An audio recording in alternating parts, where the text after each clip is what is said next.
Boss ಕನ್ನಡದಲ್ಲಿ ಧನರಾಜ್ ಮತ್ತು ರಜತ್ ಪರಸ್ಪರ ಕಿತ್ತಾಡಿಕೊಂಡಿದ್ದರು.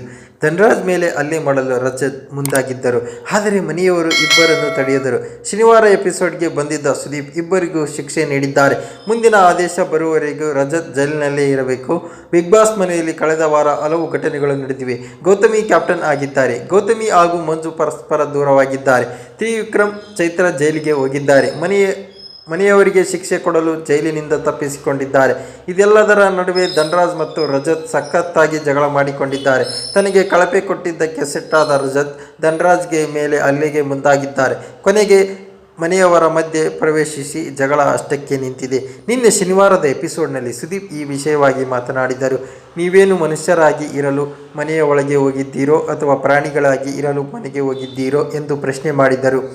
ಮಾತು ಮುಂದುವರಿಸಿ ಧನರಾಜ್ಗೆ ನೀವೇಕೆ ರಜತ್ ಕೆನ್ನೆ ತಟ್ಟಿ ಅವರಿಗೆ ಕೋಪ ಬರಿಸುವ ಪ್ರಯತ್ನ ಮಾಡಿದ್ದೀರಿ ಎಂದು ಪ್ರಶ್ನಿಸಿದರು.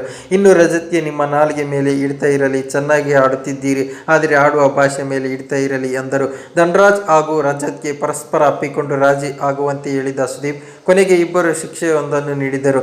ಒಂದು ಚಕ್ರಗಳಿರುವ ಜೈಲು ತರಿಸಿ ಅದರಲ್ಲಿ ರಜತ್ ಸೇರಿಸಿಕೊಳ್ಳುವಂತೆ ಹೇಳಿದರು.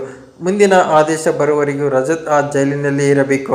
ಆ ಚಕ್ರಗಳಲ್ಲಿರುವ ಜೈಲನ್ನು ಧನರಾಜ್ ಮನೆಯಲ್ಲೆಲ್ಲ ತಳ್ಳಿಕೊಂಡು ಓಡಾಡಬೇಕು. ರಜತ್ ಎಲ್ಲಿ ಹೇಳ್ತಾರೋ ಅಲ್ಲಿಗೆ ಆ ಜೈಲನ್ನು ತಳ್ಳಬೇಕು.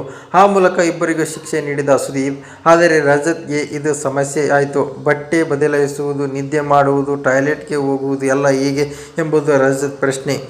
ಆದರೆ ರಜತ್ ಪ್ರಶ್ನೆಗೆ ಸುದೀಪ್ ಉತ್ತರ ನೀಡಲಿಲ್ಲ. ಮುಂದಿನ ಆದೇಶ ಬರುವವರೆಗೆ ಧನರಾಜ್ ಆ ಪುಟ್ಟ ಜೈಲಿನಲ್ಲಿ ಇರಬೇಕು. ಧನರಾಜ್ ರಜತ್ ಹೇಳಿದ್ದನ್ನೆಲ್ಲ ಆ ಜೈಲಿನಲ್ಲಿ ತಡೆದುಕೊಂಡು ಓಡಾಡಬೇಕು.